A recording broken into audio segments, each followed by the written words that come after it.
মহান আল্লাহ রাব্বুল আলামিন ফেরেশতাদেরকে ডাক দিয়ে বললেন, রে ফেরেশতা, আমার বান্দা শুধু একটা লেখি করেছে, আমি নাকি রহমান, সাক্ষী দেয় আমি রহমান, আমি হলাম রহিম, আমি গুনাহ মাফ করে দেওয়ালা, আমার নাম হলো, আমি হলাম গফফার। আমার বান্দা সাক্ষী দেয়, ও ফেরেশতা, আমার বিশ্ব নবী আমার হাবিব ঘোষণা করেছে, লা ইয়ারহামুল্লাহ মান লা ইয়ারহামুন নাস, যেই বান্দা বান্দি, যেই মানুষগুলো মানুষের প্রতি রহম করবে না, মহান আল্লাহ রাব্বুল আলামিন তার প্রতি রহম করবে না। আমার বান্দার প্রতি বিশ্বাস করে আমল করেছে, একটা লেখি দান করে দিয়েছে, ফেরেশতা তোমরা সাক্ষী থাকো, আর দেরি করো না, আমি মহান আল্লাহ রাব্বুল আলামিন বান্দার জীবনের গুনাহ খাতাগুলো মাফ করে দিয়ে জান্নাতের মেহমান বানায় দিলাম। জোরে কোন সুবহানাল্লাহ। মানুষের প্রতি রহম করার দরকার আছে না নাই বলেন তো? মানুষের প্রতি দয়া করার দরকার আছে না নাই? আলোচনা শুনবেন শুধু, না কিছু শিক্ষণীয় বিষয় আছে বাড়ি করে নিতে হবে, এটাকে আমল করা লাগবে।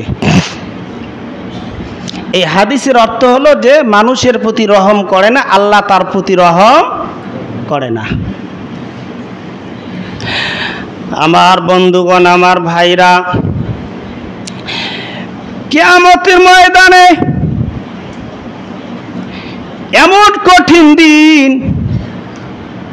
কেউ কারো পরিচয় যেদিন দেবে না, বিশ্ব নবী সেজদায় পড়ে যাবে, সকল নবীগুলো নাফসি নাফসি বলে কাঁদবে, আদম থেকে ঈসা পর্যন্ত সব নবী কাঁদবে, নাফসি নাফসি বলে কাঁদতেছে। শুধু আমাদের নবী বিশ্ব নবী সেজদায় পড়ে কান্দে, রব্বি হাবলি উম্মতি, রব্বি হাবলি উম্মতি। একজন নবী শুধু কান্নাকাটি করবে উম্মতের জন্য, আর উম্মতেরা কিয়ামতের ময়দানে দৌড় দিবে, ছোটাছুটি করবে। ভাইজান, একটু আগে বলেছিলাম, যখন সূর্য তাপ দেবে, মাটি লাল হয়ে যাবে, মানুষ দৌড় দেবে, উপরে হলো সূর্যের তাপ, আর নিচে মাটি যে তামা হয়ে যাবে, গরম হয়ে যাবে। ভাইজান, কি দিয়ে বোঝাবো? কারেন্টের তার বোঝেন তো, কারেন্টের তারের মধ্যে তামার তারগুলো যদি এক পাশে যদি একটু লাগায় দেওয়া যায়, আর এক পাশে গরম হয়ে যায়। বন্ধু, কিয়ামতের ময়দানে একটা কানির মধ্যে যদি এই লাগায় দেয়, মহান আল্লাহ রাব্বুল আলামিন ঘোষণা করেন, সারা কিয়ামতের ময়দানটা তামা হয়ে যাবে। জোরে কোন সুবহানাল্লাহ। তামা হয়ে যাবে, নিচে হলো তামা, উপরে হলো সূর্যের তাপ। মানুষ ছোটাছুটি করবে, দৌড় দেবে, মানুষ কিয়ামতের মনে দৌড়ি করবে, কানতে কানতে অস্থির হয়ে যাবে, চোখের পানি ছেড়ে দিয়ে কান্দে, হাত দৌড় দেয়। বিশ্ব নবী ঘোষণা করেন, একজন করে মানুষের জিহ্বা বাহির হয়ে ঝুলন্ত হয়ে নাভি পর্যন্ত ঝুলতে থাকবে। মুসলমান, বিশ্ব নবী কান্নাকাটি করে, হায় রে হায়। মা আয়েশা সিদ্দিকা বলে, ও আয়েশা রে, কি করব আমি, এতগুলো মানুষের মধ্যে সবাই কান্নাকাটি করতেছে, আর জিহ্বা বার হয়ে নাভি পর্যন্ত ঝুলন্ত অবস্থায় আছে, আমি কয়জনকার মুখে পানি তুলে দেব, আমি কয়জনকে পানি পিপাসায় ছটফট করতেছে, আমি কাকে পানি খাওয়াবো? ও আয়েশা, তুমি বলো। এমন সব বিশ্ব নবীকে মহান আল্লাহ রাব্বুল আলামিন অফার দিয়ে জানায় দেয়, বিশ্ব নবীকে বলবেন, নবীজি তুমি আর কান্নাকাটি করো না, তুমি আর কান্দবা না, ভারাক্রান্ত হয় না, তুমি কান্নাকাটিও করো না, তুমি মাথা তোলো, আমি আল্লাহ ওয়াদা দিলাম তোমার উম্মতের বিচার আমি গোপনে করে সাধ্য অনুযায়ী গুনাহ মাফ করে সোজা জান্নাতে সিট বরাদ্দ দিয়ে জান্নাতের মেহমান বানায় দেব। বলেন সুবহানাল্লাহ। টেনশন করো না, নবীজিকে অভয় করে দিলেন।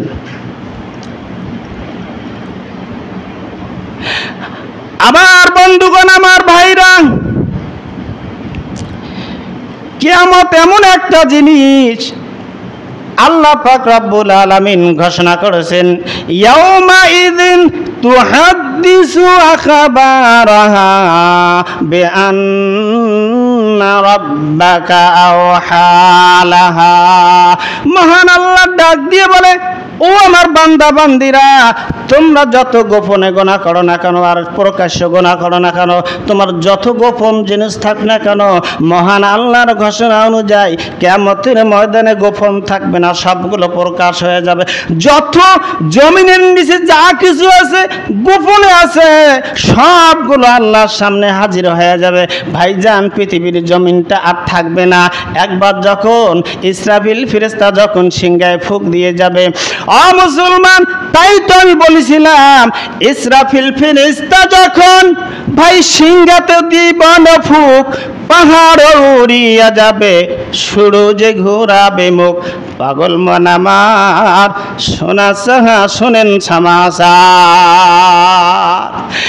ইসরাফিল ফেরেশতা যখন সিংহায় ফুঁক দেবেন, ভাইজান আর গাছপালা তরুলতা পৃথিবীর জমিনের মধ্যে কোনো কিছু জিনিস থাকবে না।